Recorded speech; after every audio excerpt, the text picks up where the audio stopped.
of sirens. Something heard in the Atlanta metro area quite frequently in the spring, but not typically at the end of January. January 30th was an exception around North Georgia. Severe storms rolled through the area in the afternoon, accompanied by strong winds and even a few isolated tornadoes. One of which was a strong EF3 tornado, packing 160-mile-per-hour winds affecting the cities of Adairsville and Canton. It caused devastating damage, numerous injuries, and even 2 fatalities. Here at Georgia Tech, we were spared from the worst of the storms, but it's important that members of the community take every warning with the utmost importance.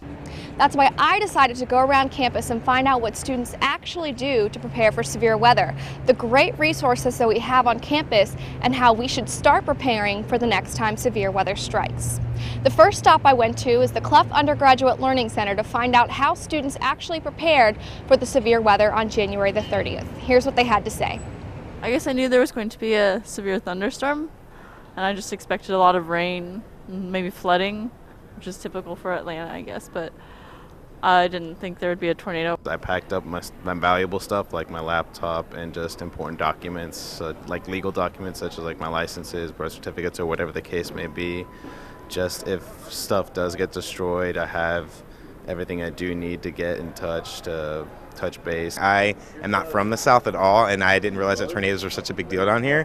It seems like most students on campus understand that severe weather and tornadoes are a possibility, but that they're not actually going to happen here in the city. Well, contrary to belief, there actually has been a tornado in the Atlanta area. In fact, in March of 2008, there was a tornado that came directly through the downtown area just to the south of us, and it caused devastating damage to the CNN Center and the Georgia Dome area of town. It's really important that we're thinking about the ways that we can stay prepared and safe so that when that moment comes, we all know what to do to stay safe from severe weather. As a community, we need to realize at Georgia Tech that severe weather is always a possibility. I took advantage of us being in February, just getting to the point of severe weather season in the year, and I spoke to the Department of Emergency Preparedness's Andy Altizer to find out more about their protocol for severe weather awareness and things that they're doing on campus to make sure that students are safe. Weather-wise, we monitor the weather, approaching weather, several days out. We start alerting students and faculty and staff just of the possibility of weather. But in the actual weather event the day of, if it's going to affect campus, we will send out an emergency notification only if it's a tornado warning for Georgia Tech. If it's for Fulton County, because Fulton County is a rather long, oddly shaped county, not necessarily would we alert campus. We do that with G10s, of course, Georgia Tech Emergency Notification System, and we'll blow the sirens.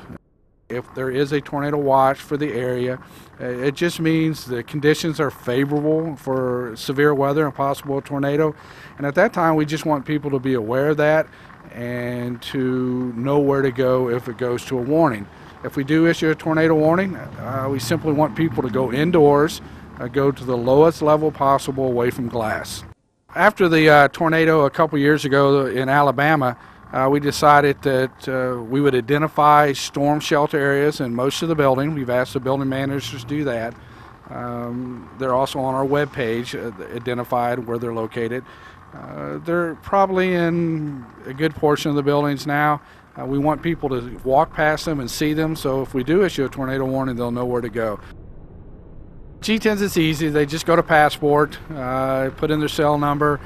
They will be opted in to G10s, and again, they'll only get an emergency notification from us when we want them to take immediate action, whether it's a tornado warning or any kind of other imminent danger on campus. We test the system with G10s each academic semester and once over the summer. We don't put any non-emergencies through G10, so you're not going to get a lot of junk mail from us.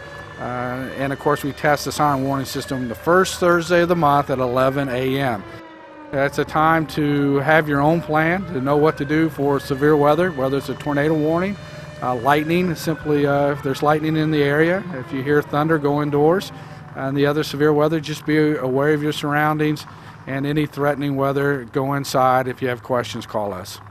After hearing about the great resources on campus for staying safe, now is the time to prepare and reevaluate your plan for staying safe from severe weather. Remember to go around campus and find your nearest severe weather shelter areas. Sign up for G10s.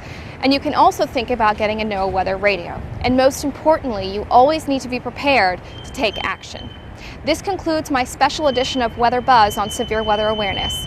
I'm your host, Melissa Nord. Thanks for watching.